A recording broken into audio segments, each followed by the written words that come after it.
Boa noite, amigos. Estamos abrindo o nosso Cadeira Cativa, noite fria na capital do estado do Rio Grande do Sul. Fria, mas não tão fria assim. Se previa até que pudesse ser um frio mais rigoroso nesta quinta-feira, um dia após o Grêmio empatar com o Flamengo. Na verdade, quem empatou com o Grêmio foi o Flamengo, né? Porque o Flamengo foi buscar no último lance da partida.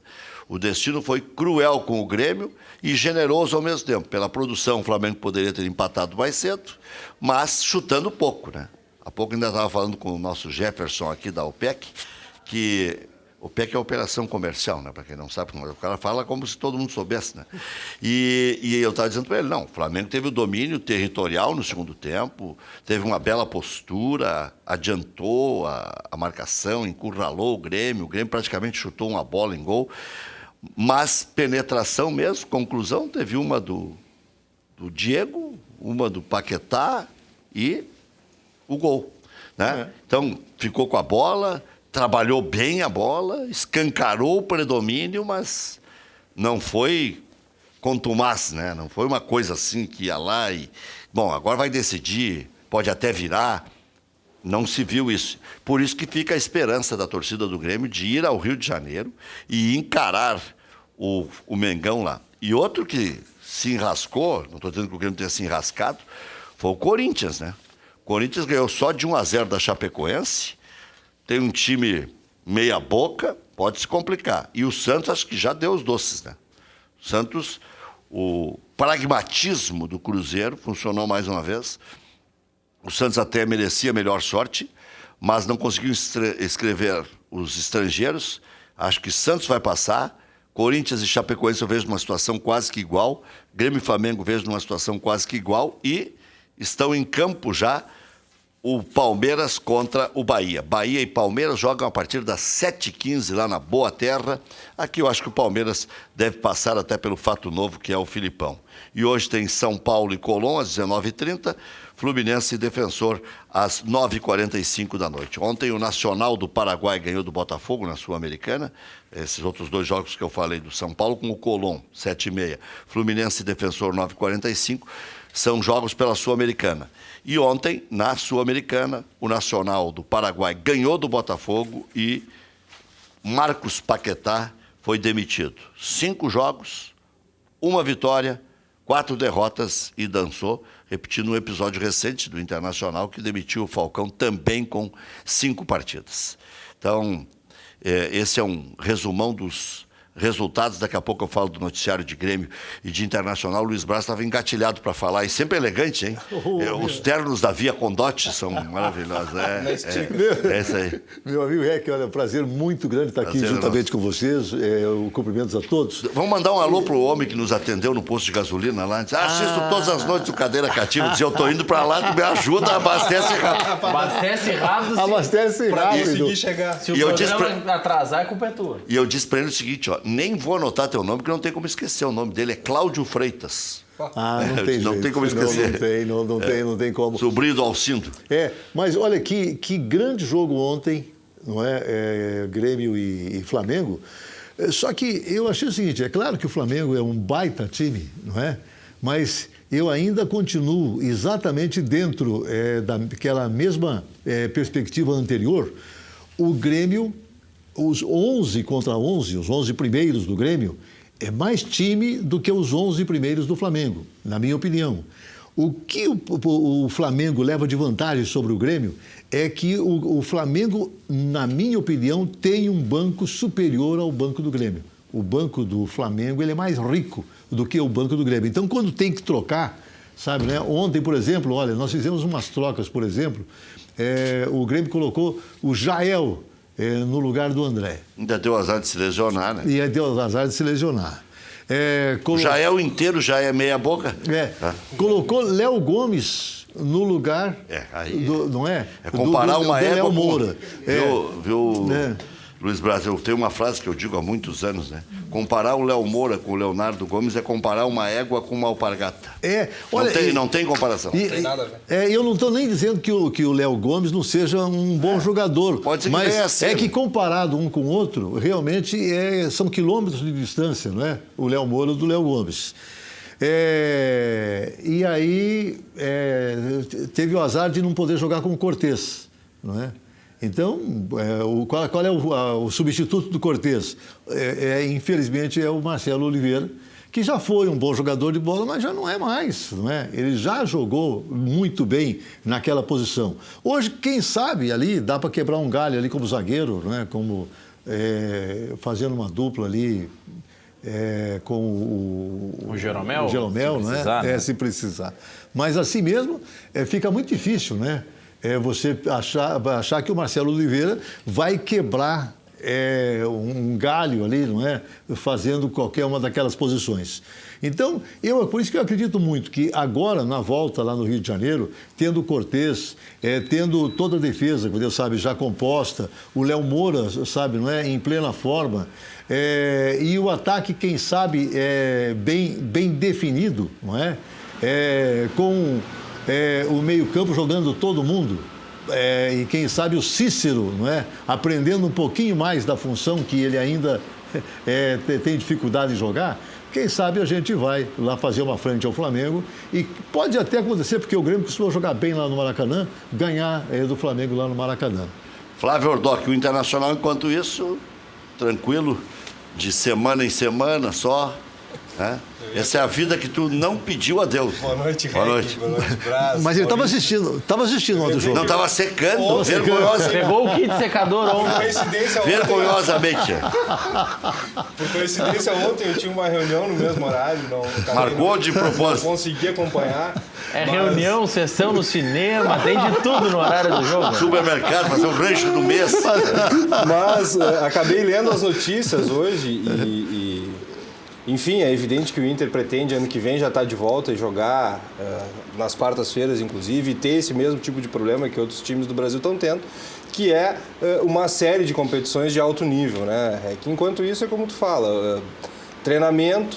O Inter ficou, por as próximas 2 segundas-feiras, os jogos do Inter vão ser os jogos de rede nacional, é importante. Mas é importante manter o desempenho que vem mantendo, porque o jogo com o Atlético Mineiro é um jogo de 6 pontos, né?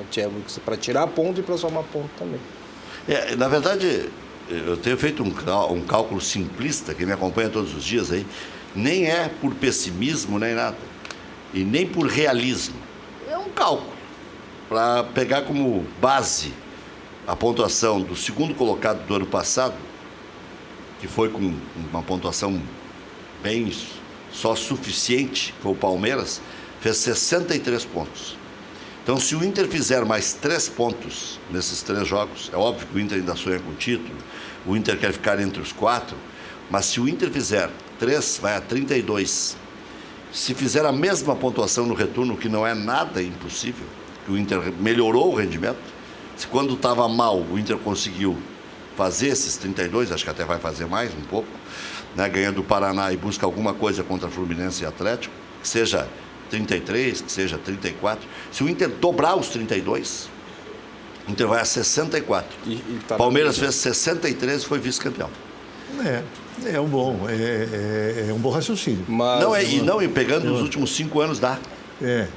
Não é só o Palmeiras. Eu peguei o mais recente, porque é o rendimento do momento.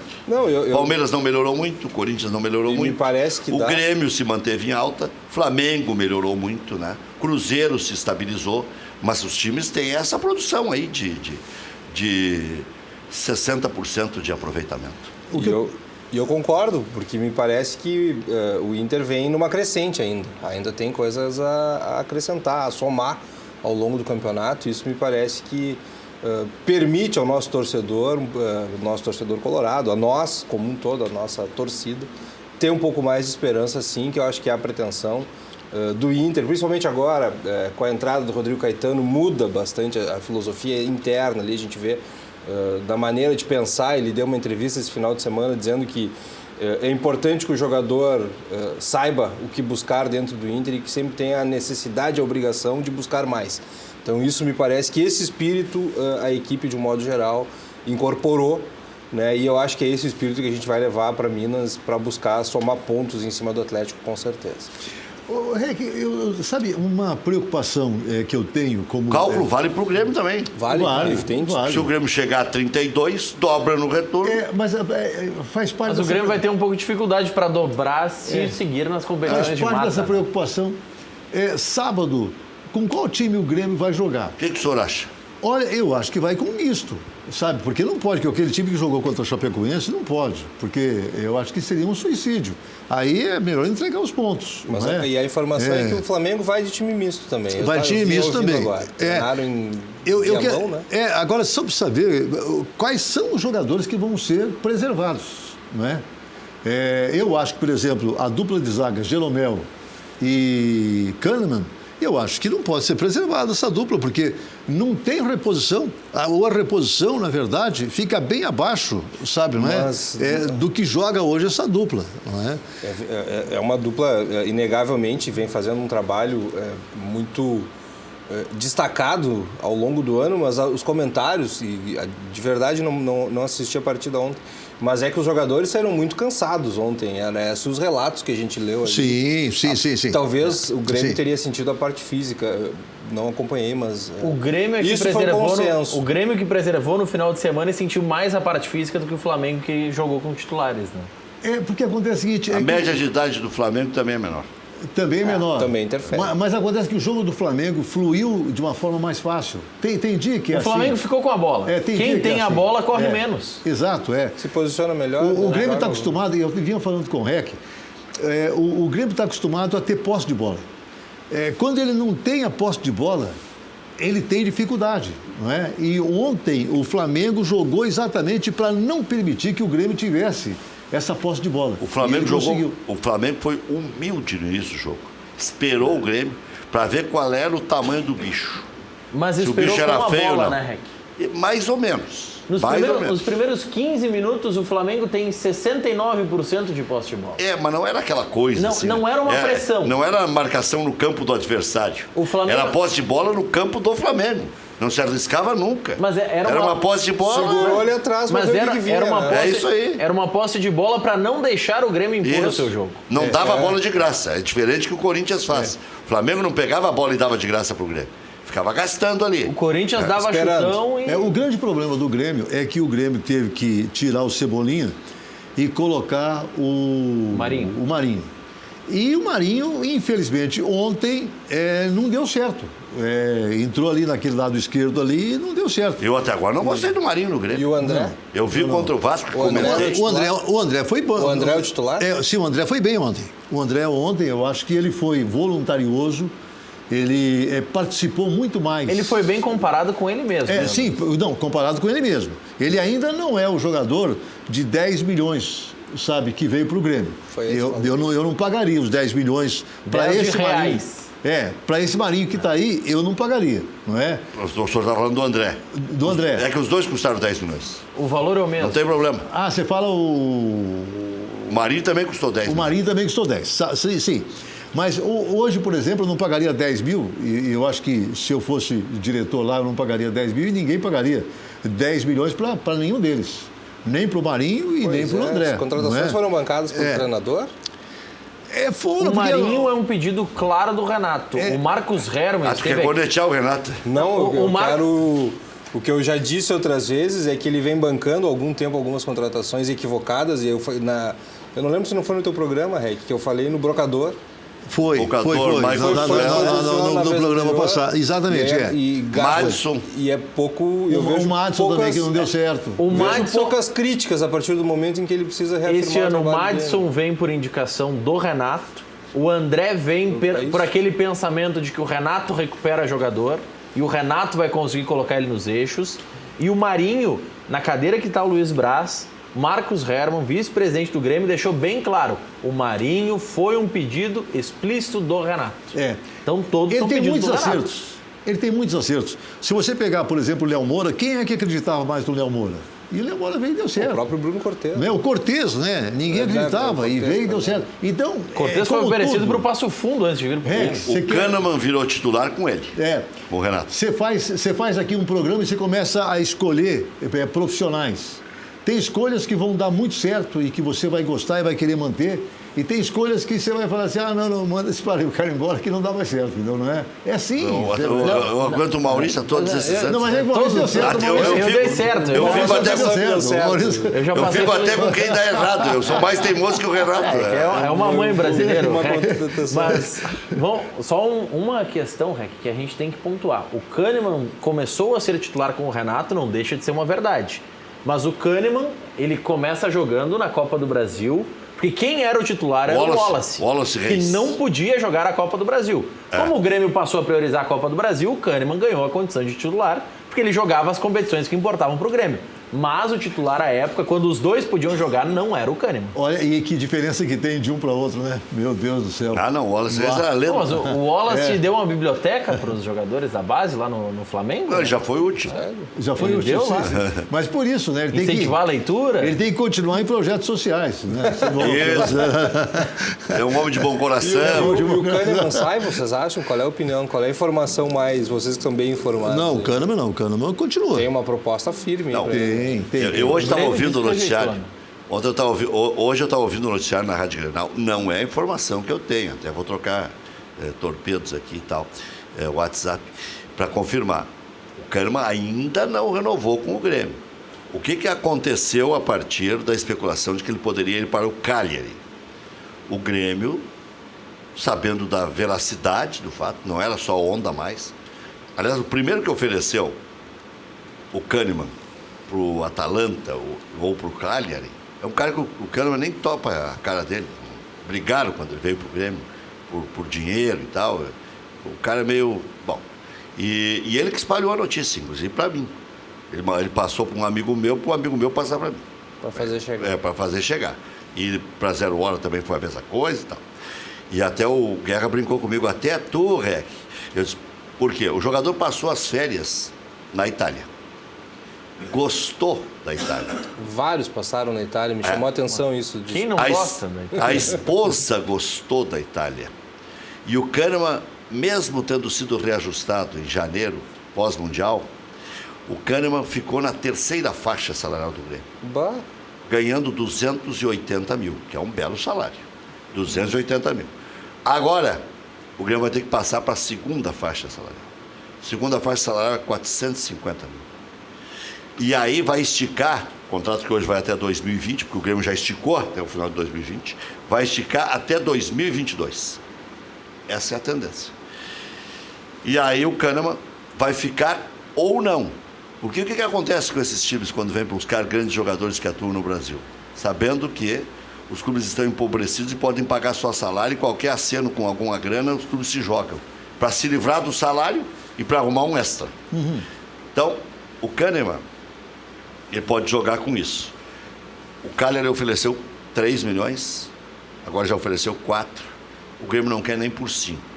A multa é 20 milhões. Eu até brinquei na época, paguem 10 que o Grêmio libera. Paguem 10, que daí não tem celeuma. E lá, como eles oferecem pouco para os clubes, eles oferecem bastante para o jogador. Eles devem ter oferecido uns 600 pau por mês para o Kahneman. Só que o imposto lá é mais caro. É que para o Grêmio aqui, o Kahneman é tão importante. O Grêmio não quer falar sobre isso. Mas o Grêmio, pro Grêmio é que ele pode pressionar, né? Qual é a idade do Kahneman? 27. Ele está bem. O que me chama a atenção... Tem lenha para queimar. Tem 10 anos ainda. Ainda mais como zagueiro, ele vai muito longe. Não, mas o que me chama a atenção é que... Não, o Grêmio não quer abrir mão. A temporada fez uma... É que tem o bafo, né? Tem a pressão. Outra proposta que vai ter é do Cebolinha agora, né? Porque tinha gente aí do Bayern e do Manchester. E do Manchester. E jogando a bola que ele está jogando, e jogou bem ontem, eu acho que deve vir aí alguma proposta também. Agora, o Grêmio, não só o Grêmio, eu acho que nenhum time do Brasil hoje tem um jogador mais ou menos parecido com o Cebolinha, sabe? Ele é driblador em alta velocidade, sabe? Ele não é aquele homem... Tico no fubá. Não é só o cara que tem alta velocidade, não. Ele é driblador em alta velocidade. É muito difícil você Ele, contra-ataque ontem, ele cruza o campo de uma extremidade à outra com uma facilidade imensa. Muita facilidade. Mas me chama a atenção que nenhum clube europeu de ponta tenha procurado o Kahneman, porque ele, ano passado, fez uma temporada muito boa, que me parece irretocável. Né? E aí a proposta que chega para alguns outros jogadores, eu não sei se a Itália recupera o poder de investimento no futebol ou é pontual, mas em alguns clubes a gente tem visto, em algumas situações de propostas, o que a gente tem visto, Maurício, Brás, clubes que a gente não está acostumado a ver na ponta. Né? Me parece que são clubes já de uma faixa intermediária. Mas aí isso me chama a atenção. São clubes, o caso do Kahneman é um pouco mais difícil disso acontecer dentro da Europa, de revender o jogador dentro da Europa. Mas eles buscam jogadores que têm algum destaque, até porque eles têm dinheiro para buscar esse tipo de jogador, mas daqui a pouco mirando até uma revenda não para a Europa, mas uma revenda para a China, para os Emirados Árabes, que é o mercado que está aquecendo, para o mercado dos Estados Unidos, que está aquecendo, e agora que vai ter Mundial lá em 2026, vai aquecer com certeza. O Qatar daqui a pouco vai começar a levar jogadores. Então eles buscam algumas peças que já não têm mais idade. Por exemplo, o Everton, se vai para a Europa, agora, daqui a 2 anos, ele pode ser revendido, que ainda vai estar no auge da carreira. O Everton tem 22. Sim, que muito novo. Em 2 temporadas europeias, ele vai ter 24. Vamos botar 3, vai estar com 25 anos. Então ainda consegue fazer uma grande venda dele dentro da Europa.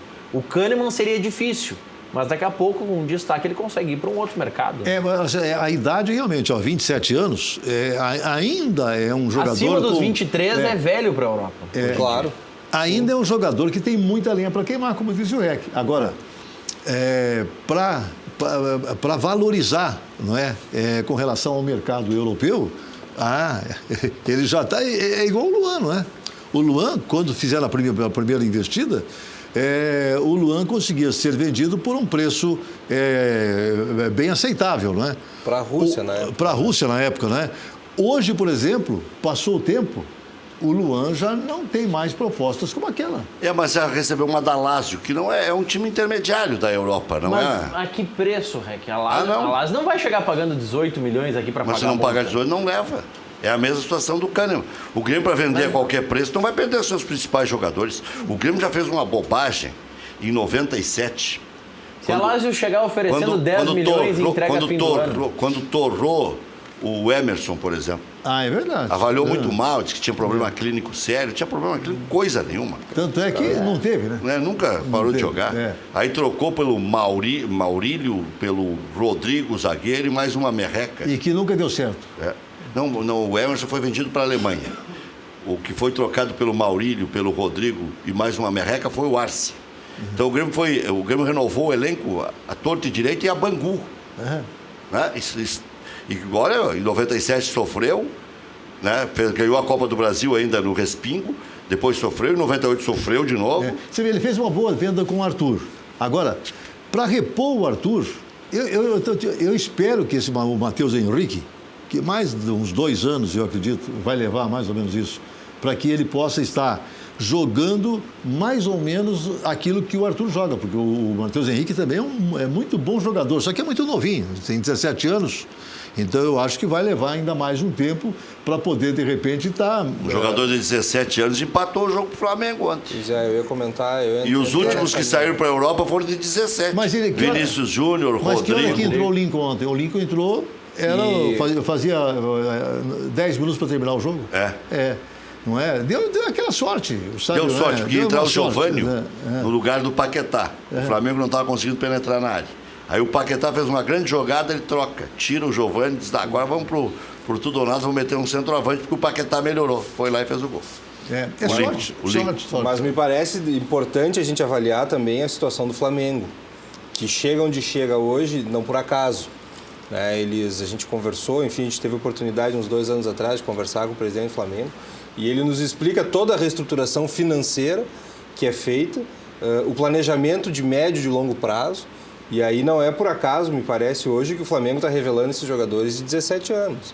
Ele está praticamente numa linha de equilíbrio financeiro, ele ajustou as contas onde precisava ajustar, fizeram uma gestão, reduz muito os quadros políticos e completa com profissionais, com técnicos. Né? Hoje é o maior faturamento do Brasil e o Flamengo me parece que hoje também é o time que está mais perto de vender jogadores só no momento que precisar vender efetivamente, que ele quiser para o mercado que ele quiser e não fazer isso que fazem com o Inter, com o Grêmio, com muitos de nós ainda, que é o fato de chegar com dinheiro e já levar e até o jogador forçando a situação para sair. O Flamengo vendeu por quanto Então, o Vinícius? Isso me chama muito a atenção. 45 de euros. Que é um dos problemas 45 de euros. 45 milhões de euros, mesmo valor que sai o Rodrigo do Santos. é bastante dinheiro. Veja só, eu também estava conversando com o Rex sobre isso. Jogadores novos, né, bem tenros ainda. Não saíram dos cueros ainda. Não. O Vinícius Júnior sequer era cogitado antes da negociação para jogar pelos titulares do Flamengo. A Europa vem aqui com 45 milhões e leva. Não é? E para eles é troco. Pega o Arthur, 30 milhões e leva. Sim, porque lá as negociações lá entre os grandes times, tudo é cento e pouco, né? 100 milhões, né? de euros, né? Algumas até estão baixando. Já tivemos algumas negociações num valor mais baixo e teve uma que me chamou a atenção. Até O vou Vinícius buscar Júnior aqui. comparado ao Robinho, né? Me pareceu negativa essa comparação na estreia, que ele fez umas pedaladas, eu não sei se vocês acompanharam isso. Ele não foi bem na estreia. Ele não foi bem. Mas ele é muito bom Deu jogador. umas pedaladas, fez aquelas firulas e aí a imprensa espanhola cai em cima comparando com o Robinho, o que não é bom, né? O que quebra um pouco essa linha de que as negociações da Europa são só negociações de 80 ou de 100 milhões de euros. O Vidal, chileno, sai do Bayern, vai para o Barcelona por 20 milhões de euros. Ah, mas olha só, já é final de carreira também o Vidal. O Vidal está Problemas extracampo, né? Ele teve alguns exato. problemas extracampo, ele tinha mais um ano de contrato. Maurício está achando com o 80 Bayern. milhões de reais pelo Vidal pouco. Mas é pouco. Olha, é 90 milhões de reais. É. São 2 Vitinhos. Inteiros. Olha, e o Vitinho que ficou muito caro, que eu acredito, né? Essa contratação do Vitinho me espanta, não é? Aqui no Brasil, parece que está na Europa o Vitinho. Um valor muito alto, e eu não sei, ele jogou ontem, eu não sei qual foi o rendimento. Jogou no finalzinho, entrou no final. Se custeia um jogador como o Vitinho, ainda que tenha feito uma temporada belíssima. Não, ele deu um agito ontem. Em 2016. Ele melhorou o ataque do Flamengo na hora que ele entrou. Ele preocupou o Grêmio. Ele preocupou. Aqui nós tínhamos um problema que ele gostava muito de ir pro Rio, né? Então ele muitas vezes jogava, isso é informação, não sei se, mas chegava para nós na época, eu era só conselheiro na área da diretoria, mas muitas vezes parece que ele jogava depois da meia-noite, o jogo terminava 11h30 meia-noite, ele tinha um avião esperando ele, alugado, enfim, para ele poder passar um dia ou dois, ou só folga no Rio e aproveitar o máximo que ele podia. Então, às vezes, o jogador precisa estar mais perto de casa. A gente tem outros exemplos aí de jogador que precisa estar muito perto da sua casa, da sua mãe. Lá, ele vai se sentir bem no Rio de Janeiro. Talvez no Rio ele se sinta mais confortável. Lá eles se encontram porque...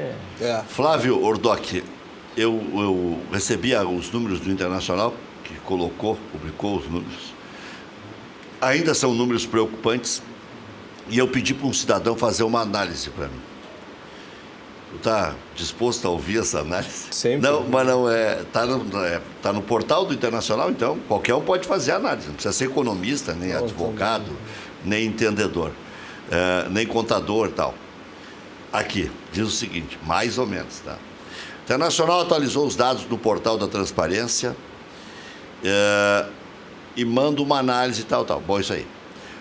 Inter arrecadou 140 milhões no primeiro semestre. Estimativa final de receitas era de 350 milhões. Tá 10% abaixo do orçado. Porque se vai arrecadar 280, vai ficar até mais de 10% abaixo. Mas vamos deixar por 10%. Déficit de 15 milhões até o momento, já contemplando uma parte das negociações. Esse valor não seria ruim se não fosse uma sequência horrível de 59 milhões negativos em 2016, que aí não tem nada a ver com essa administração, 62 milhões em 2017, aí tem a ver com a administração atual, e ainda déficits preocupantes em 2014, voltando lá para trás. Quer dizer, então é uma sequência de déficits em 2014, 2016, 2017. Mesmo com o dinheiro do Alisson, pouco menos de 12 milhões, e mais alguma coisa, não zera o déficit, porque os demais gastos estão muito acima do orçado. E aí manda eu dar uma olhada no gráfico e comparar com o primeiro. E pela projeção já teríamos déficit igual, mesmo se empatasse o orçado com o esperado. E aí ele fala dos gráficos, né? Então aqui fica difícil, porque teria que mostrar os gráficos. No primeiro gráfico, os dados do primeiro semestre, em comparativo com o global do ano passado, e isso com as vendas já do Anselmo e Valdívia. No segundo gráfico, o orçamento desse ano. E aí ele termina dizendo o seguinte, aí é o que vem a parte mais importante, que resume em poucas linhas. Não estou confortável. Uma hora a conta vem. E a exclusão do Profut é uma ameaça iminente. E aí diz ele assim, mas quem sou eu nessa crise do país para falar algo na situação que me encontro? Mas estamos gastando muito e ainda gastando mal. Minha dívida não chega a 10% do patrimônio. Coloco a casa em ordem e recomeço minha vida e tal. E aí, segue mais. Por que contratamos tanto e os atletas da base não têm chance, jogadores do sub-20, 23, 100 minutos jogadores entre os profissionais, onde está o erro? Então, o cara fez uma análise que a situação ainda é preocupante, especialmente porque houve problemas com o Profut e tudo mais. E que o Inter segue gastando mais do que deve e ainda vai dar um déficit significativo. Não é segredo para ninguém, né? O momento que nós recebemos o Inter ano passado, mas também não é segredo a atual dificuldade, enfim, que se vem enfrentando, mas não é segredo também, Rec, principalmente o trabalho que vem sendo feito pela nossa gestão e pela nossa diretoria executiva de finanças, né? O Inter está fazendo esforços muito grandes para não vender nenhum atleta esse ano, né? A gente supõe que, eventualmente, uma ou outra proposta vai chegar, né? Porque as sondagens elas acabam, eventualmente, acontecendo também. E a questão do Profut, principalmente, ela me parece que despertou certo interesse numa camada das notícias, principalmente. Mas o fato é que o Inter, assim como outros 10 ou 11 clubes aí do Brasil, tiveram um orçamento que extrapolou, de alguma forma, o orçado, né? Isso é evidente que preocupa. Existe um processo que está recém-iniciado no Profut e eu te confesso que, na verdade, o que o Inter vem fazendo é apresentando as defesas, mas nesse momento, principalmente o que importa no escritório lá da APFUT, na verdade, que é quem controla, são os encaminhamentos e as medidas que vêm sendo feitas para sanear tudo isso. Não é o número em cima se está se fazendo algo. E é o que vem sendo feito, de que maneira isso vem sendo feito, e me parece que nisso o Inter tem sido quase que exemplar dentre os clubes aos quais foram abertas, né, esses processos administrativos, onde o Inter ainda pode e já está se defendendo da maneira adequada, que é principalmente indicar caminhos, né? Nós temos uma executiva de finanças hoje muito forte, muito preparada, né? Mas é verdade que não é segredo o quanto a dificuldade que o Inter vem fazendo e os trabalhos que vêm sendo feitos para reconstruir o clube nessa linha. Só nessa linha. Tem uma saída, eu acredito, para os nossos clubes, que o Flamengo está exercendo bem. O Grêmio também, de alguma forma, exerce isso, que é trabalhar o pessoal da base para tentar fazer com que hajam revelações e possam ver vendas que tragam realmente muito sucesso para o clube. O Flamengo, ele vendeu lá o Vinícius e ontem ele já apresentou uma cara nova, que é a do Lincoln, e que daqui a pouquinho pode... Vendeu o Viseu também, né? Vendeu o Viseu também, não é? Que pode daqui a pouquinho também trazer muito dinheiro para o caixa do Flamengo.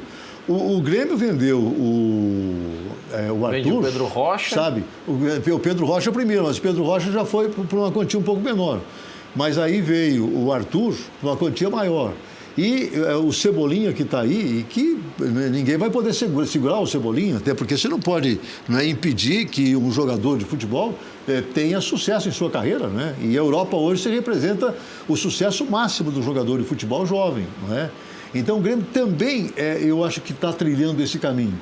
E eu acho que esse deve ser o caminho de todos os clubes de futebol. Sabe, eu tenho que trabalhar o pessoal da base para que esse pessoal da base realmente venha fazer o caixa necessário para poder fazer os enfrentamentos que nós precisamos. Porque, é claro, os times cariocas e os times de São Paulo ganham mais dinheiro da televisão. Sim, não é? É o natural, né? Já é o natural, né? Então, eles já têm uma diferença enorme dos nossos aqui, não é? Então, o que nós vamos fazer aqui para poder, de repente, fazer frente a isso? Tem que ter uma outra política. Né? Os sócios já dão um bom resultado e tal, mas... Ano passado, o Inter teve uma queda muito grande na arrecadação em razão daquele ingresso que o clube precisou subsidiar. A gente teve um decréscimo na receita em torno de 10 milhões. Então, quando a gente fala é necessário o estádio cheio, é necessário o apoio da torcida em tempo integral, mas o ingresso barato é uma conta que chega e para nós chegou no passado, tanto com as migrações de planos maiores para planos menores, quanto os valores que foi preciso, que é uma conta de 10 milhões. E isso muitas vezes as pessoas que apresentam a proposta do ingresso popular, do ingresso mais barato, não botam na conta. É uma conta que a responsabilidade fiscal e que a responsabilidade do gestor do clube, ela precisa aparecer e ela precisa ser demonstrada em tempo integral. Está preocupado com o número de torcedores no campo? É muito importante o estádio cheio, não tenho dúvidas. E esse ano comprova isso com a campanha que vem sendo feita dentro do Beira-Rio. Mas é uma conta que chegou por não termos reajustado tarifas. Há 4 anos, me parece, que o Inter não reajusta valores e principalmente pelo subsídio de ingresso. O Inter vai aumentar. Vai aumentar agora o preço. Está sob análise, não vou te confirmar isso ainda. Isso é uma decisão de diretoria ou tem que passar pelo Conselho? É uma decisão do Conselho de Gestão. Conselho de Gestão, né? Conselho de Gestão. Porque o Chaves Barcelos, o Alexandre, esteve aqui e agora você fala sobre o mesmo tema, quer dizer, não tem mais como segurar. São 4 anos, né, Rec, com uma inflação muito alta, né, e futebol de alto nível hoje, eu não falo exclusivamente do Inter. Eu até assisti a entrevista do Alexandre, do Dr. Alexandre Chaves Barcelos, nosso segundo vice, e a gente tem uma inflação aí de quase 30% em 4 anos, sem sequer uma reposição, né? Então, isso é necessário. Futebol se faz com dinheiro. Eu não posso contratar jogadores do nível que o Inter tem hoje, o elenco. Hoje a gente tem um elenco de nível, é inegável. Isso me parece que Nico Lopes, Cuesta, a gente fala na contratação do Zeca esse ano, são jogadores de altíssimo. Jonathan Alves também não é um salário baixo. William Potker, enfim, o elenco, se a gente pega os 11 hoje do Inter, os 11, e se a gente ampliar para 15, a gente tem jogadores de primeiríssima linha. Não é de graça que o Inter está hoje em terceiro colocado, ainda que de forma discreta, e eu espero que continue discreto, pouca gente olhando, né? Falam nos outros favoritos, e ninguém cita o Inter ainda. Não, o Rizek até citou, dizendo que o Inter vai ficar entre os 10, que o Inter vai cair.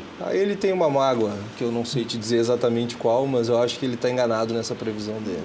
Eu também sou gremista, mas acredito que sim, sabe, Flávio?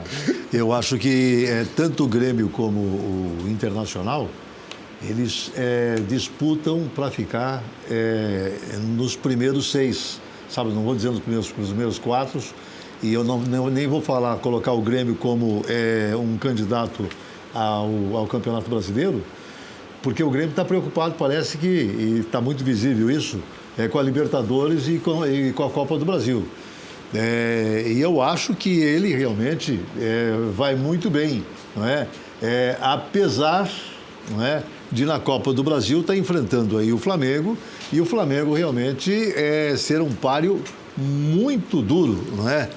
Para que o Grêmio possa passar para a fase seguinte. Eu acompanhei o jogo do Inter no Rio de Janeiro contra o Flamengo no Maracanã. E o Inter perdemos na ocasião lá 2-0, mas me chamou muito a atenção o toque de bola e a forma que o Flamengo jogou. Sim. A desenvoltura com aquela gurizada tocando bola ao natural chamou bastante atenção e pelos relatos, enfim, ontem parece que o segundo tempo foi mais ou menos nessa mesma linha. O Flamengo dominou o Grêmio no segundo tempo. Sim, mas aí o Renato dá uma explicação de que o Jael torceu o tornozelo e não pôde fazer a função que ele faria normalmente, não é, no jogo.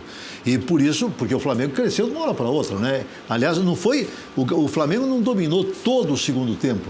O Flamengo teve aquele domínio muito grande em 20 minutos finais. Dos 15, 20 do segundo tempo em diante. Exatamente, Então, eles voltaram ainda. O Diego erra uma cabeçada no mas já no finalzinho. Isso aí já é quase nos acréscimos. Já era no final, sim, bem no final. Eu achei que era ali no começo do tempo. Não, porque aí, em matéria de oportunidades, tem uma hora que o Everton entra também pelo setor esquerdo e que, de repente, ele tem tudo para poder, de repente, concluir bem. Aí ele cruza para dentro do gol, sabe, e não tem a figura do centroavante de 10 milhões, não estava lá para poder concluir, sabe, na posição certa para poder concluir, não é? Mas o André, ele foi muito importante no gol do Grêmio. Ele puxa a marcação para o primeiro pau, ele puxa os dois zagueiros. E aí, por isso que o Luan, que dá um passo atrás, porque é uma jogada ensaiada, consegue livre marcar o gol, né? Aquela jogada do Grêmio, no gol do Grêmio, foi uma jogada realmente sensacional. Foi elogiado por todo mundo ali. Participação com e sem a bola, né? O Maurício falou agora a participação do André sem a bola. Sim. Não, o André ontem foi melhor do que ele foi nas outras partidas. Eu acho que ele foi mais combativo.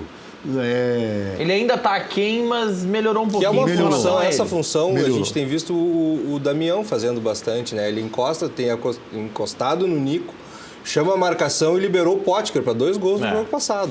Foi exatamente nessa situação. Mas no jogo passado o Internacional acertou os cruzamentos, acertou os passes, os 2 gols do Potker. O primeiro foi um cruzamento perfeito do Fabiano. E o segundo foi um passe perfeito do Nico Lopes. Uma grande fase. Esse ataque do Internacional é bom. Não é? É um ataque que sabe fazer gols. Exatamente. Sabe fazer gol.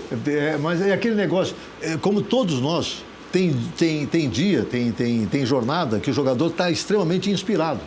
Então ele faz coisas que normalmente ele não faz, não é? Como todos nós, de repente a gente está fazendo um determinado programa e tem programas que saem assim maravilhosos e outros que não são tão bons assim, né? É normal isso. Hoje estamos inspirados. Hoje sim. Não, faz tempo. Hoje é parceria da audiência. Ô Flávio, eu não sei porque sempre que eu estou aqui tem uma inspiração maior. Hoje estamos inspirados. É a parceria. Mas eu noto o seguinte, o Cebolinha, eu estou citando muito ele, porque eu acho que ele está numa fase fantástica, sabe? Ele saiu ontem, é uma preocupação muito grande, ele saiu ontem machucado, sabe? E eu acho que se o Grêmio jogar sem o Everton no próximo jogo, já vai ser um jogo diferente. O jogo agora de sábado, que o Grêmio vai enfrentar o Flamengo pelo Brasileirão, sabe? Se for sem o Everton, como que o Grêmio vai jogar? É aqui o jogo? É aqui o jogo, é aqui no sábado. Acho que o Everton, tendo condições, não vai jogar. Não, claro, eu acho que seria muito ruim colocar o Everton, sabe, numa partida agora. Vai jogar o PP. Que não é, vamos dizer assim, o campeonato que o Grêmio está buscando, não é? Ele não pode ficar ruim nesse campeonato, mas não é o campeonato que ele quer ganhar. Está bem claro que o Grêmio quer ganhar a Copa do Brasil e quer ganhar a Libertadores. O Beto de Novo Hamburgo está te dando uma cutucada aqui, Flávio Ordoc. Boa noite. Para ajudar a tirar a dor e o sofrimento que está visível no Flávio com relação às dívidas do seu clube, eu acho que a solução está no Banrisul. Financia mais 60 milhões. Um abraço para o Beto. Obrigado pela audiência, Beto. A gente vem fazendo uma série de reengenharias e os números eles precisam ser analisados com a devida cautela.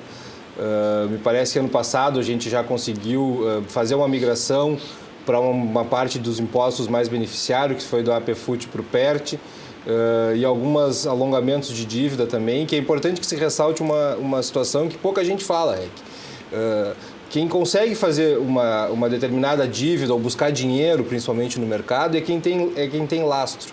É quem tem estofo, é quem tem patrimônio para poder garantir.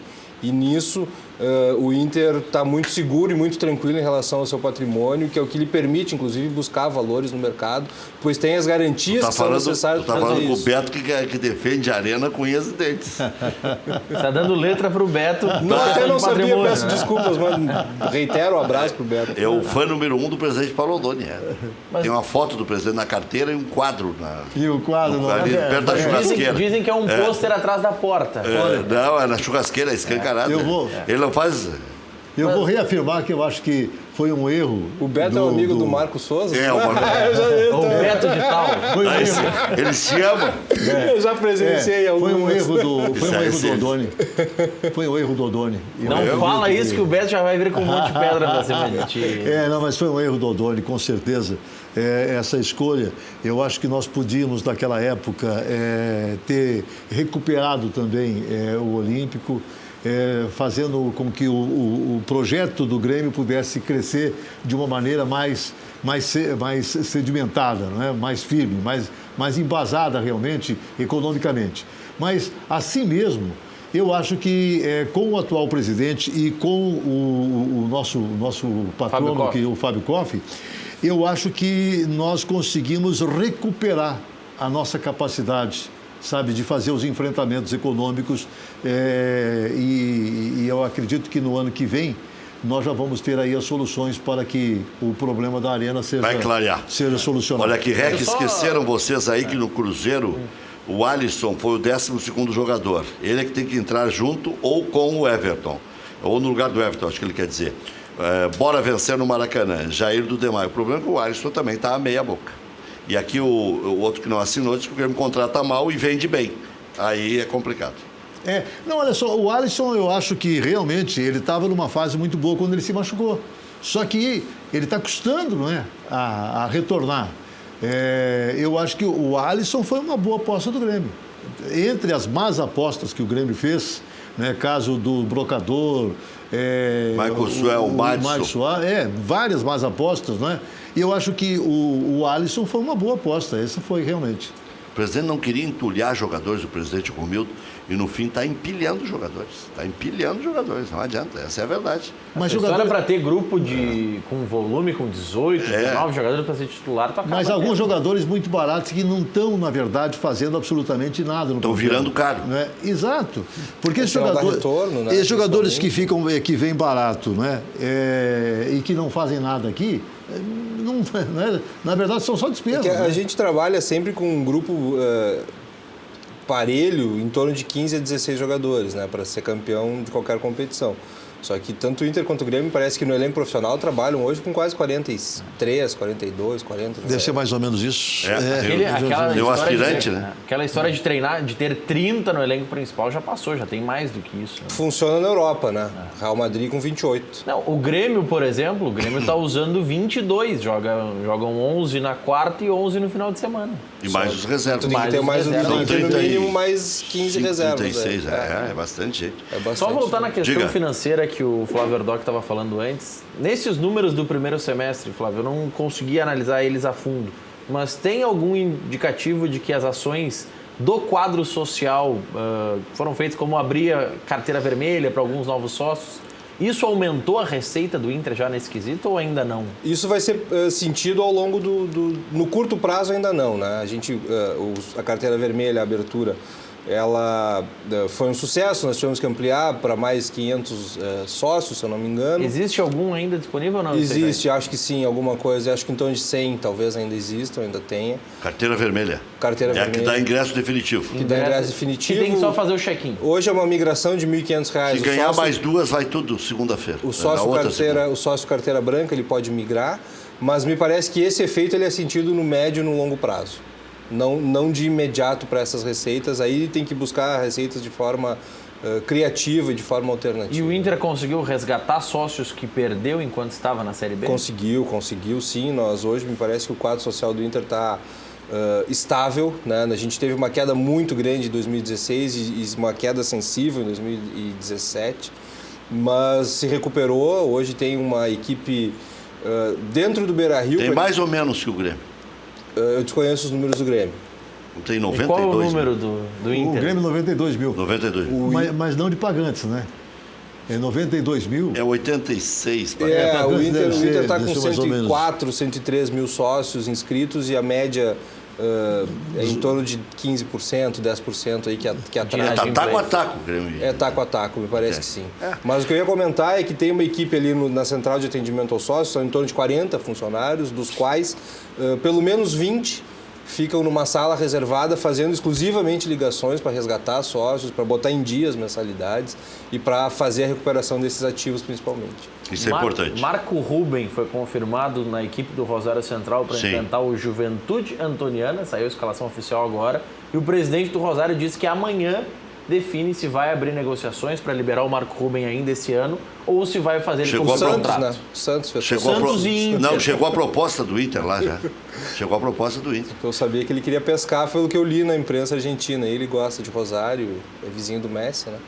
E gosta de pescar. Essa é a informação que eu vi hoje na imprensa. Mas ele queria na época, ele já mudou de ideia. Agora, vê É que ele está querendo dizer que ele gosta do peixe para ir para o Santos. Vê como são os fake news, né? Surgiu uma notícia imediata de que o Grêmio também estava fazendo uma proposta para trazer o Marco Ruben. É verdade. Não é?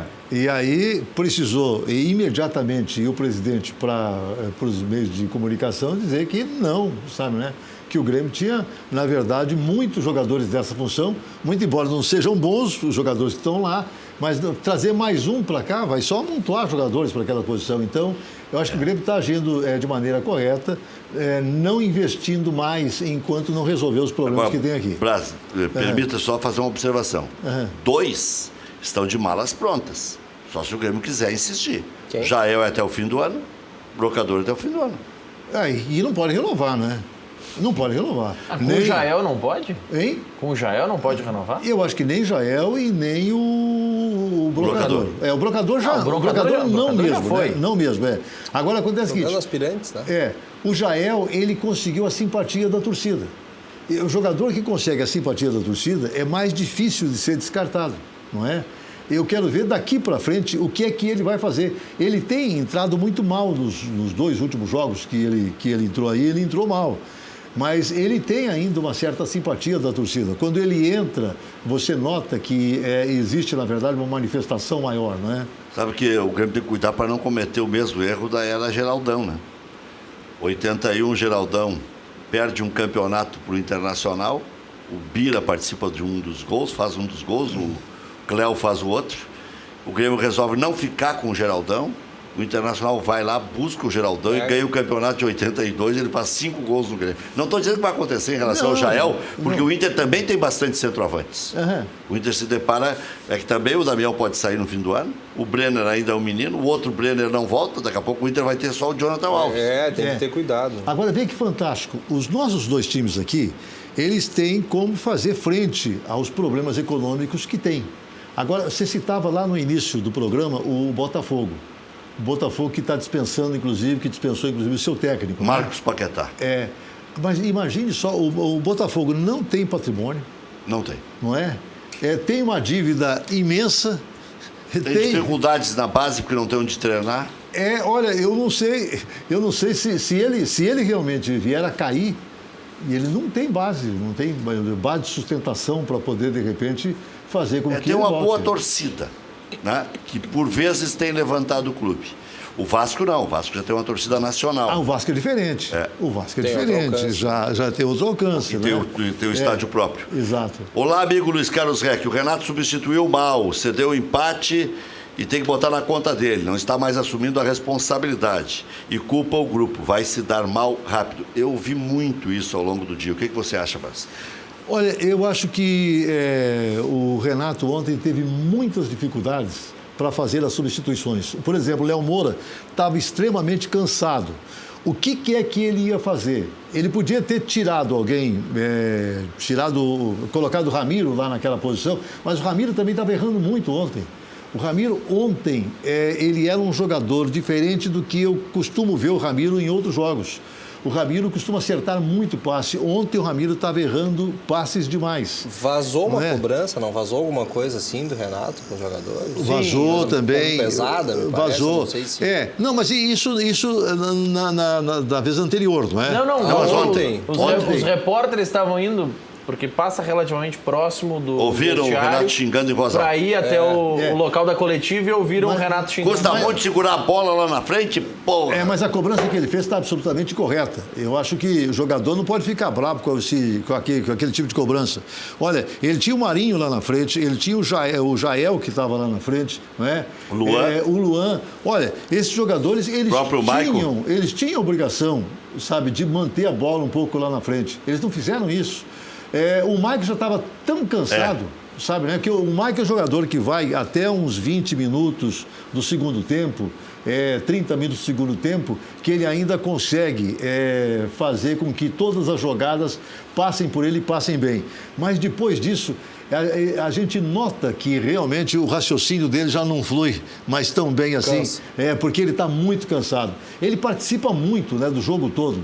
E eu acho que ele é um dos jogadores, junto com o Léo Moura, ele é um dos jogadores que realmente tem dificuldade. Depois dos 25, 30 minutos do segundo tempo, ele tem dificuldade de render a mesma coisa.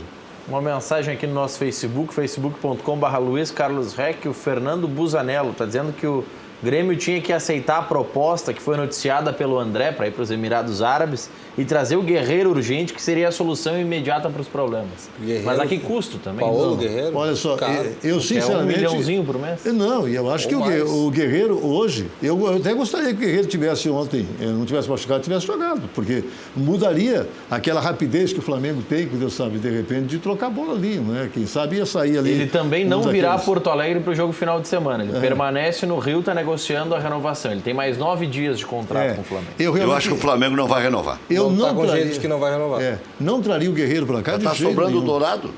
Eu não traria o Guerreiro para cá de jeito nenhum. Pois é. Olha aqui, ó. Vamos fazer um intervalo e a gente volta na sequência. Bahia e Palmeiras. 0-0. Tá indo pro intervalo já, hein? Indo pro intervalo já lá na Fonte Nova. Chamou a atenção que o Daronco, que é o árbitro da partida, chegou numa cobrança de escanteio e para avisar os jogadores, não fiquem no agarra-agarra, ele fez o gesto, se precisar eu vou chamar o VAR, mas por que ele não marca a penalidade antes? Para que ficar avisando 500 vezes?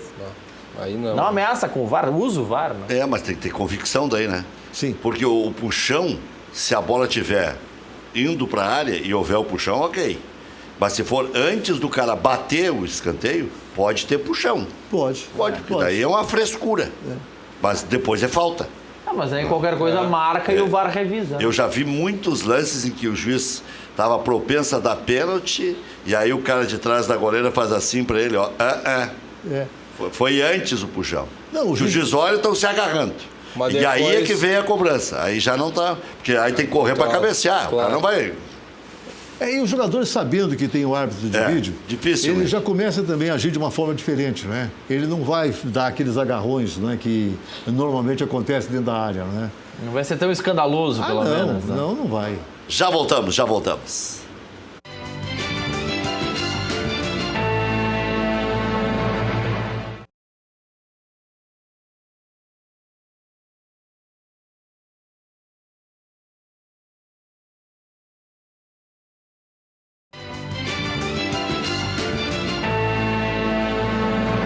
O cidadão aqui mandou uma mensagem.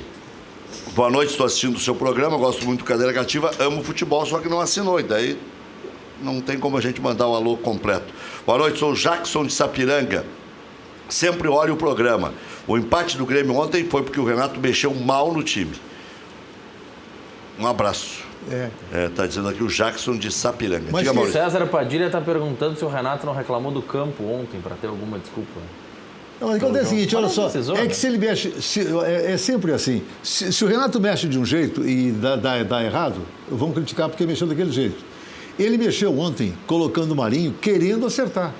O Flamengo estava todo em cima do Grêmio e ele quis colocar o Marinho como uma válvula de escape para poder, de repente, puxar contra-ataques. E se o Marinho realmente pudesse fazer isso... E o Everton estava mal, né? Não tinha o Everton estava mal, Mas o grande problema é que o Marinho, todas as vezes, em treinos, jogos, treino ou partidas oficiais, que ele entra na esquerda, ele não rende. Quando ele joga na direita, na do Ramiro, ele rende mais. Porque ele não consegue... O Ramiro jogar. também não jogou bem, né? Não, o Ramiro jogou mal ontem. O próprio Michael ontem não foi realmente aquele jogador Só que na a gente sempre arrancada. costuma ver. Só na arrancada. Exatamente, ele estava errando Mas isso muito não passe. aconteceu por influência da forma que o Flamengo jogou? O Flamengo jogou bem. Também, Isso, também. O Flamengo não deu muito espaço pro Grêmio. O Flamengo Sanção estudou não bem o perde. Grêmio. Estudou bem o Grêmio. O São Paulo se fresqueou aqui, o Grêmio virou ligeirinho. Não, e a posse de bola do Flamengo. Grêmio aqui foi de 80%, não é? Contra o São Paulo. Contra o São Paulo. E contra o Flamengo, o Quem Grêmio, teve mais? o Grêmio não conseguiu repetir aquilo, né? Boa noite, Rec. Gostaria de saber da situação do Michel no Grêmio. É uma ótima alternativa, até mesmo para ser titular, diz o Fernando de Alvorada. Começou a treinar hoje com bola e, em princípio, para o outro jogo da Copa do Brasil estará ok. E também, em princípio, para o segundo jogo contra o Estudiantes de La Plata. O Cristiano Moura está sugerindo e perguntando por que o Inter não coloca o Fábio Alemão, ou não testa ele, pelo menos, como volante. Diz ele que acredita que daria certo pela qualidade que o jogador demonstra no Brasileiro de Aspirantes. Vem fazendo um brasileiro de aspirantes muito bom, mas muitas vezes o que a gente entende, talvez por um aspecto cultural até, é que alguns jogadores precisam de maior ou menor maturação jogando e podendo demonstrar, até para não sentir e a gente ter cuidado de não queimar jogador, muito em razão da forma que a gente interpreta. Ontem a gente viu uma série, eu acompanhei depois o Twitter ali de pessoas, das duas torcidas na verdade, dizendo que se fosse aqui no Rio Grande do Sul um jogador de 17 anos não teria entrado, como foi esse menino do Flamengo. O Lincoln. Isso. E se tivesse entrado teria sido queimado ou só entraria com 21 anos. A gente tem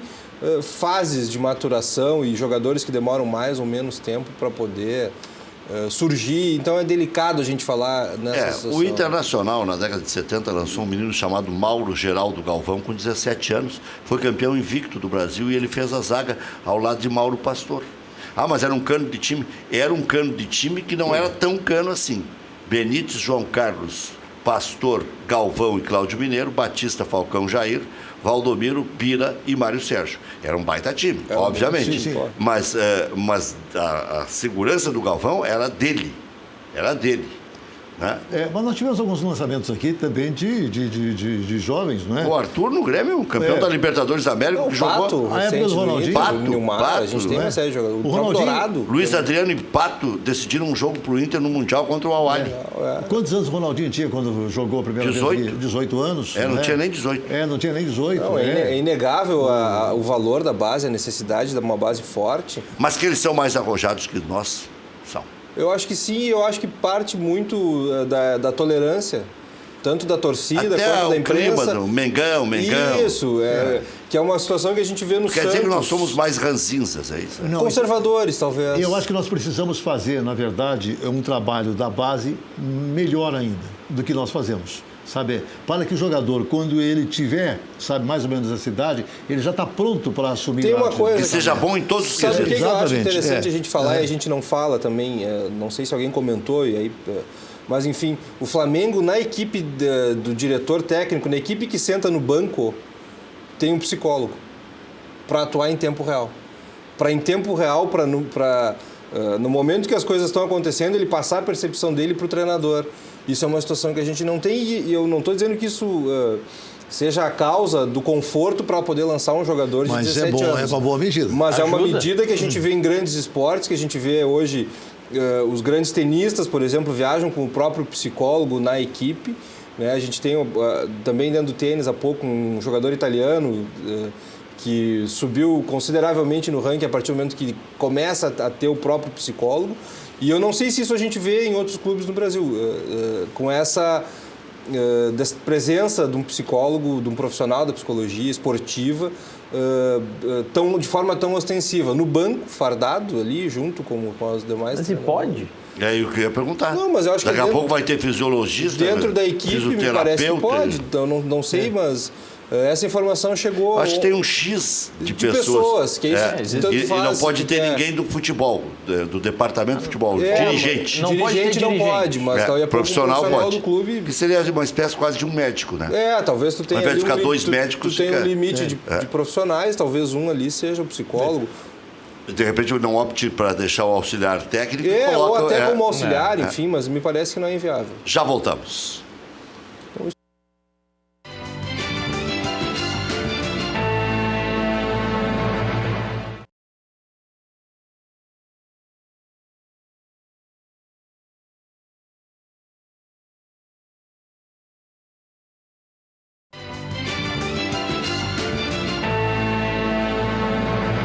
Estamos de volta. Terceiro colocado com 2 pontos a mais que o Atlético Mineiro. O Internacional enfrenta o Galo em confronto direto na próxima segunda-feira em Minas Gerais.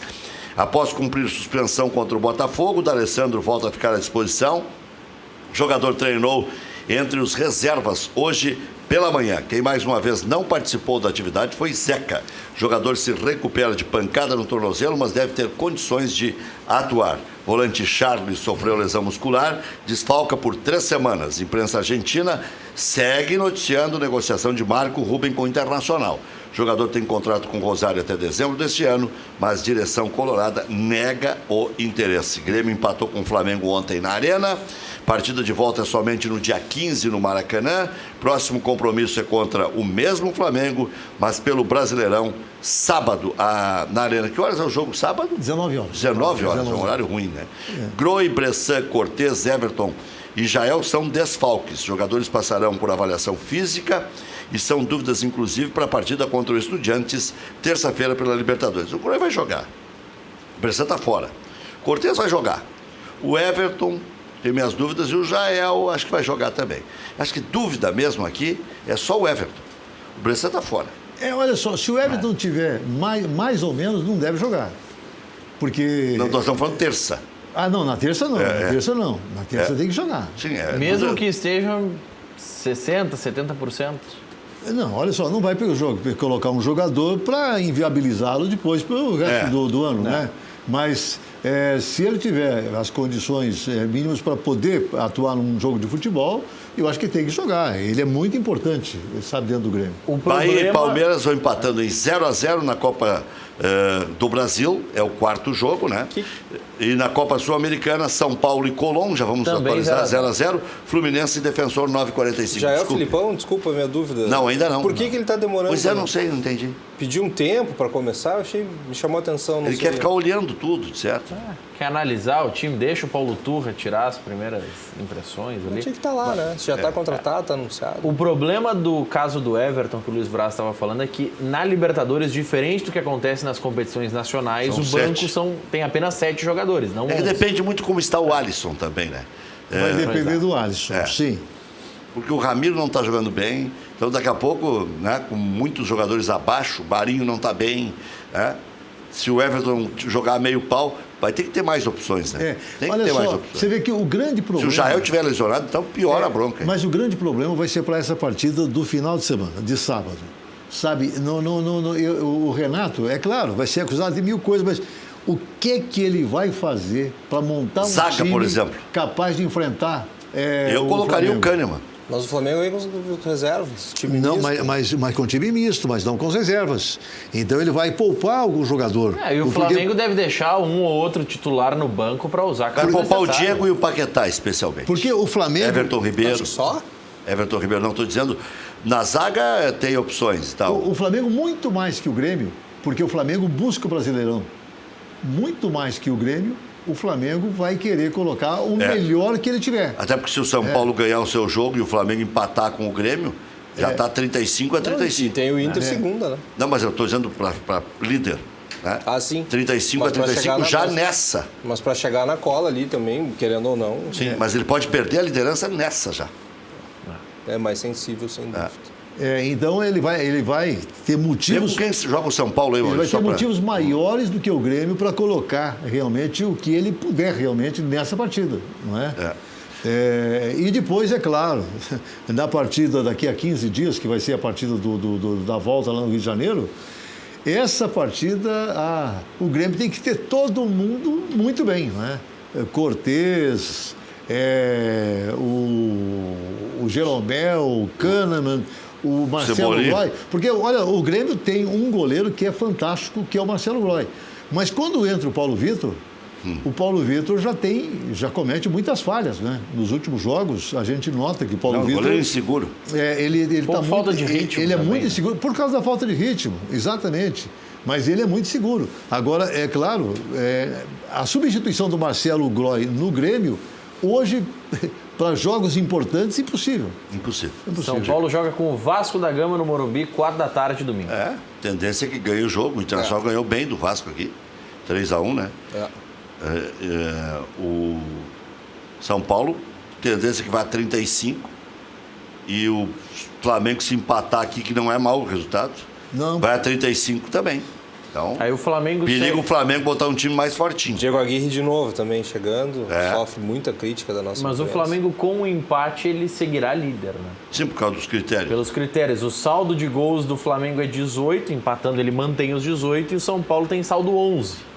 Então o São Paulo teria que tirar uma diferença muito grande. Vitória está 10-9 para o Flamengo, mas nesse cenário o São Paulo igualaria 10 vitórias também. Já voltamos.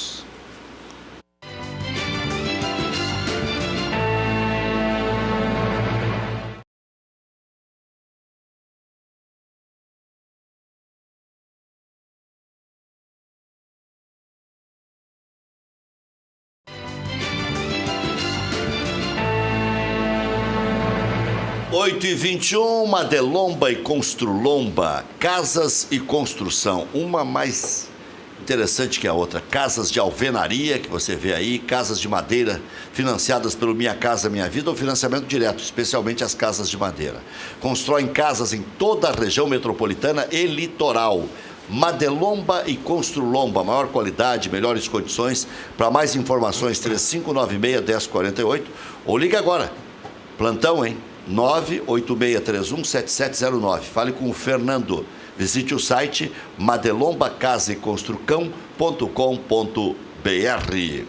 Cachorro quente do R, o original, em frente ao Colégio Rosário. Desde 1962, conquistando clientes com atendimento pessoal e o inigualável molho. Atende diariamente das 11 da manhã à meia-noite. Não tem franquias, não tem filiais. Cachorro quente do R. Não seja passado para trás. É só aquele ali do Rosário. O mais tradicional de Porto Alegre. Olha aqui, ó. A carrocinha em frente ao Rosário. Aqui está a azul, se você for tricolor. Aqui está a vermelha para levar para casa. Passa ali, pega, já pega mais um. Bem lacradinho, bem bonitinho. Morei né? na esquina ali, que era assíduo. Tem o mini, tem 2 salsichas, tem 3 salsichas, tem linguiça, tem 100 salsicha. Quer dizer, do jeito que você gostar. E o molho e o pãozinho, que é produção própria, né? É um negócio muito bom, inacreditável até. É um acontecimento ir lá no Cachorro do R. E é bom para namorar também, né? Loja Intershop da Rodoviária, produtos licenciados do seu clube do coração. Em frente aos boxes de chegada dos ônibus, televendas 3225-2378. Empresa Gaúcha, com mais de 25 anos de atuação na Cidade Baixa, Central de Imóveis chegou ao bairro Tristeza, principal centro comercial de lazer da região sul da capital. Faça como mais de 15 mil clientes. Encontre a solução ideal para você. Acesse o site e saiba mais, centraldemóveisrs.com.br. Central de Imóveis administra condomínios como ninguém. Nova Central de Imóveis, Zona Sul, aluguéis, condomínios, vendas. Venceslau Escobar, 1786. Também endereço tradicional, José do Patrocínio, 381-385. Hotel Embaixador, o mais tradicional de Porto Alegre. Reservas 3215-6600. Envie um e-mail para reservas@embaixador.com.br. Ali você diz que estava vendo Cadeira Cativa na nossa Ubra TV e ganha mais 10% de desconto extra. Quer dizer, vai ganhar por ser nosso telespectador. E marque a sua convenção lá para o tradicionalíssimo Hotel Embaixador. E tem estacionamento à vontade ali no centro de Porto Alegre. Diga, Nós Maurício. falamos ao longo do programa, e Luiz Braz várias vezes destacou o Lincoln, que entrou ontem pelo Flamengo, marcou o gol. A multa rescisória dele é de 200 milhões de reais. 200 milhões de reais são 50 milhões de euros. É menos do que a do Cebolinha. O Grêmio renovando quer colocar 50 milhões de euros. Sabe qual é a multa do Sarrafiori? O Flávio pode confirmar para mim. 60 milhões de euros. Eu acho que sim. É uma proteção. É uma proteção. A gente tem outros atletas com umas multas nessa faixa aí também. Até para que os times venham Aldo negociar. também. Não sei te dizer, mas Os times iam negociar com a diretoria realmente do time que que é dono do contrato, né? Porque senão fica assim, vai direto do jogador, né? Exatamente. Aí faz a cabeça do jogador. Não, vamos levar na marra. Não, na marra não. Vai pagar a multa. Não vai. Na marra pode levar, como levaram o Pato. Tá? E quase foi o caso do Arthur. E fez um golaço. Eles vieram ontem, calçados para levar o Arthur. Eles não vieram com merreca. Não, vieram bem. Vieram bem. Ou aconteceu o que aconteceu com o Ronaldinho no Grêmio, né? Que uma foi tristeza. uma tristeza. A gente se sente assim, um lixo, né? Os caras vêm aqui e levam o nosso maior patrimônio, era o melhor jogador do mundo na época. Já estava desenhado para ser, né?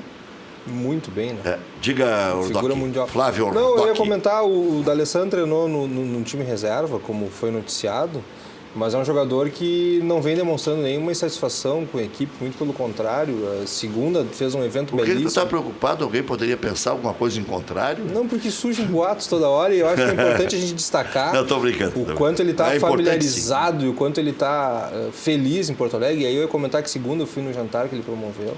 Um evento belíssimo, beneficente, arrecadou um monte de dinheiro, ajudou várias instituições. Então é um atleta que está muito consciente, engajado e consciente do papel e da posição dele dentro do clube. Comemorou 10 anos na segunda, fez as fotos com os troféus que ele conquistou, que não foi pouco. Então eu acho que é bem importante ressaltar a equipe do Inter, o plantel firme e unido, que isso a gente tem visto todo o tempo. Em que escala tu colocas o D'Alessandro, assim, em que nível? Primeiro, segundo, terceiro, Talvez quarto? o maior estrangeiro da história do clube, né? Maior estrangeiro, tá. Acho que E mais que Figueiredo? Talvez, por isso, acho que talvez. Sim, parelho, E ele é fã do Rubem Paz também, né? O Rubem Paz, poxa, o Rubem Paz é uma figura ímpar, sempre quando vem é muito querido, muito receptivo, mas eu acho que a gente tem Falcão, a gente tem Fernandão, tem D'Alessandro, Figueiredo habitando aí esse panteão dos nossos deuses. Aí já veio Valdomiro. A gente não pode ampliar, mas o D'Alessandro, entre os 5 maiores da história do clube, sem dúvida, mas um dos maiores estrangeiros pelo tempo. O maior artilheiro é Carlitos, e o que mais vestiu a camisa do Internacional. 800 vezes, alguma coisa assim, bastante. E mais de 400 gols. Que o jogador que faz gol, ele é mais importante para a torcida do que o jogador que defende o gol. Sempre o atacante, ele vai ser mais famoso, tanto é que ele é mais caro, né? Então, todo atacante famoso, importante, ele é mais caro que o defensor, que é também importante e que evita, né, que o time contrário faça gol lá. E também tem outro fato que pesa muito nesse tipo de eleição, que é a proximidade. O D'Alessandro, uma enorme geração de colorados não assistiu o Figueiredo e assiste o D'Alessandro. Nem Falcão, né? Nem Falcão. E as redes sociais difundem muito mais, né? Hoje uma conquista retumba no mundo inteiro com milhões de pessoas se manifestando. O alcance é muito maior. Existem alguns fatores que fazem, além do fato, claro, de que ele marca gols, de que ele é decisivo. Hoje eu recebi uma imagem aí com o Renato vibrando com o gol do Flamengo. É uma montagem aquilo ali. Não recebi isso. Basta ver a roupa que o Renato estava ontem, porque aparece ele fazendo assim e depois fazendo assim. Do Mundial, deve ser aquela mesmo que ele estava... Na época do Mundial mandaram várias montagens. Fizeram alguma nesse sentido. Uma pergunta que eu faço até para o Flávio, que se o Fernandão não tivesse morrido, a liderança do D'Alessandro teria sido a mesma ou eles teriam se rivalizado na história? Na história. Jogavam em épocas, jogaram em épocas um pouco diferentes. Quando o Fernandão nos deixou, já não estava mais no Inter, né? Mas se ele não tivesse morrido, eles teriam jogado juntos. Acho que potencializava. Não teriam? Não. Ele veio para o lugar do Fernandão. Eles chegaram a jogar juntos. Jogaram juntos. O Fernandão, por exemplo, no primeiro gol do D'Alessandro no Inter, que foi muito divulgado essa semana, o D'Alessandro chuta e o Fernandão sai da bola porque estava impedido. Eles jogaram um pequeno período juntos. Mas o Fernandão chegou a ser técnico. Me parece... Não, mas eu acho que o contexto da tua pergunta é outro. Eu vou te dar... A sede por um ídolo eu entendi, atual ficou maior. A vontade de ter alguém que nos defenda, alguém que nos represente. Eu tenho uma opinião. Eu acho que... E ainda mais no período que o Grêmio está vencendo agora, né? Exatamente. Para segurar a bronca, né? Mas eu acho que exatamente por isso e pela... inteligência que a gente sempre viu, a inteligência emocional do Fernandão, principalmente, e reconhecendo esse momento atual, eu acho que se tivessem convivendo hoje, a liderança do D'Alessandro estaria potencializada, na minha opinião. Não, acho que sim. Se destacaria muito mais Acho que sim. por o D'Alessandro estar dentro do vestiário, por Fernandão ser uma pessoa que O Fernandão, por tudo que aconteceu, ele sobe de patamar. Gostava, né? Então eu acho que ele... E já tinham se entendido o quê? Já tinham se resolvido. Na festa da inauguração, Sempre... eles não se davam. Né? Não, eles mantiveram a relação boa, melhorou na festa da reinauguração, mas eu tenho certeza que a liderança do Alessandro estaria potencializada pela inteligência de ambos. Os dois são e pelos momentos muito diretos. bons de intelecto, né? São muito bons inteligentes, de é inegável. discernimento das coisas, de potencializar, não, de dar tamanho para as coisas. Tamanho O certo. Fernandão era amabilíssimo, era um cara que a gente via que era educado, ele não aprendeu ontem, ele aprendeu em casa, era uma pessoa que tinha comportamentos muito distintos. Convivi poucas vezes com ele, me arrependo de não ter tirado fotos, inclusive, porque na época eu estava na diretoria, acabei não tirando, mas era um intelecto muito diferencial. E o D'Alessandro hoje, indiscutivelmente. Nos tempos atuais, eu mudando lá para o Grêmio, essa grande liderança, ela está no vestiário, é do Renato. Renato, não é? É do Renato, não é? Ela não está dentro do campo. Muito embora a gente tenha muitos ídolos lá dentro do campo, o Michael, né, que é um ídolo. O Jeromel. O Jeromel, o Arthur, que foi um ídolo, né? O Luan. Mas, assim mesmo, a grande liderança do Grêmio está no vestiário. Sabe? Eu acho que é mais fácil quando essa liderança está no vestiário, porque o vestiário ele consegue controlar o todo. Brasil, eu quero complicar um pouco a tua vida para o encerramento do programa. Depois de Renato, quem? Tarciso? Não. O Filipão? Olha, você vê, o Renato deu certo nessa vez. Não, estou dizendo na história. Como ídolo. Como ídolo, na história. Como ídolo na história do... Figura. Eu já incluo o Filipão porque claro. foi muito importante. Fábio Koff? Fábio Koff. Hélio Dourado. Eu acho que... Mas olha só, o Hélio foi muito importante. Mas o Fábio Koff foi o maior. Mas eu acho que o Fábio Koff, ninguém maior que o Fábio Koff nessa história toda. Renato, Fábio Koff, Filipão... E eu acho que está construindo uma história, está construindo a história o atual presidente. Patrono Fernando Creflo? Não é? O patrono. Mas o atual presidente está construindo também a sua história. É que tem que ter popularidade. O presidente Fernando Creflo, o patrono, ele foi extraordinário em tudo. Mas estou dizendo a popularidade do Filipão, do Renato, do próprio presidente está construindo isso. Concordo. E a distância do lapso de tempo também acaba pesando. E o Inter tem o Abel, tem o Fernando Carvalho. Tem e tal. vários outros. Tem figuras lendárias também. Né? O próprio presidente Marcelo, que segue uma dinastia da família dele. Foi bem na saideira. Puxou bem, bravo. Não dá nem para analisar. O João Patrício também. Né? Também. Tá bom. Agora não dá mais. Também assim. Até amanhã, 1h da tarde. Tchau.